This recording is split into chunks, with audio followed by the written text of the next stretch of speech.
ဖြစ်နိုင်မှန်းသိပါရဲ့နဲ့သူ့ကိုပင်ရွှေဘုံမင်းသမီးလေးကိုမှကိုကလုံခြင်းဖွင့်ငါပြောမိပြန်လဲကိုအပေါ်တွင်သူစိတ်ဆိုးမုန်းသွားမှလဲ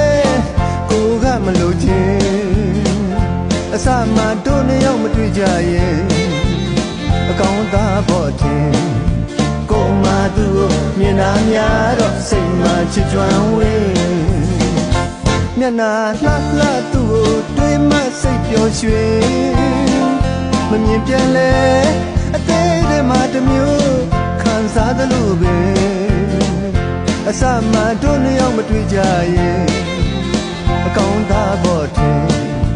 ကိုမှသူ့ကိုမြင်တာများတော့စိတ်မှချစ်ကြွမ်းဝေး